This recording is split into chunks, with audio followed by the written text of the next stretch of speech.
নেতাজি অঞ্চল ঘুরে বেড়ালেন, জনগণের কি প্রভাব পেলেন? জনগণের মধ্যে স্বতঃস্ফূর্ততা আছে, মানুষের মধ্যে আবেগ দেখলাম। আইএসএফ এবং বামপন্থীরা ঐক্যবদ্ধ হয়েছে, তাতে বিশেষত এই অঞ্চলের সংখ্যালঘু অংশের মানুষকে অনেকটা পিছিয়ে রয়েছে, তাদেরকে এগিয়ে নিয়ে যাওয়ার জন্য বাম গণতান্ত্রিক সরকার, বামপন্থী ফ্রন্ট সরকার যে ইশতেহার প্রকাশ করেছে আইএসএফকে সঙ্গে নিয়ে, সেই ইশতেহারে সংখ্যালঘু অংশের মানুষের উন্নয়ন ঘটানো। যারা 60 বছরের বয়স হয়ে গেছে তাদের 6000 টাকা পেনশনের ব্যবস্থা আমরা করব।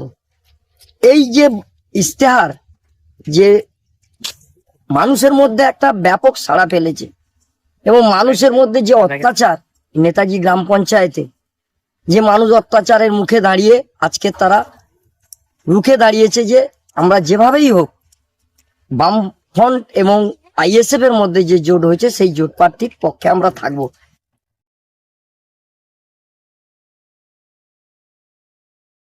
দিকে দিকে আইএসএফ এর ধস, কি কারণে? সবাই তো আর মেরুদণ্ড বিক্রি করে না, কেউ কেউ বিক্রি হয়ে যায়, সবাই বিক্রি হয় না। নেতা বিক্রি হয়ে যেতে পারে, কিন্তু সাধারণ সমর্থকরা বিক্রি হয়ে যায় না।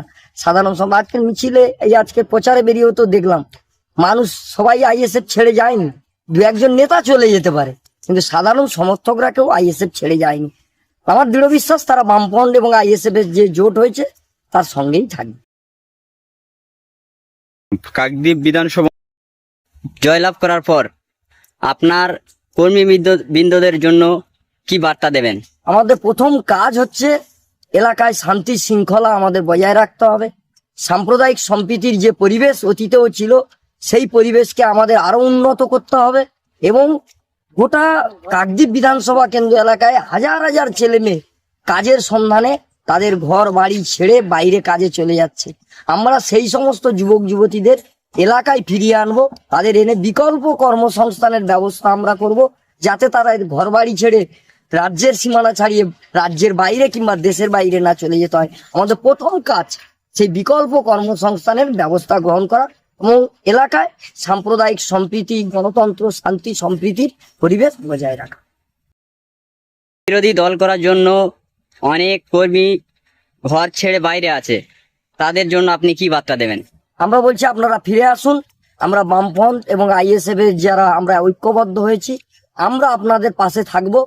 সে আইনি হোক এবং যেভাবে এলাকায় যেভাবে শান্তি সম্প্রীতি রক্ষার মধ্য দিয়ে আমরা সেই যারা বাইরে আছেন তাদের কাছে আমি আহ্বান জানাচ্ছি, আপনারা ফিরে আসুন।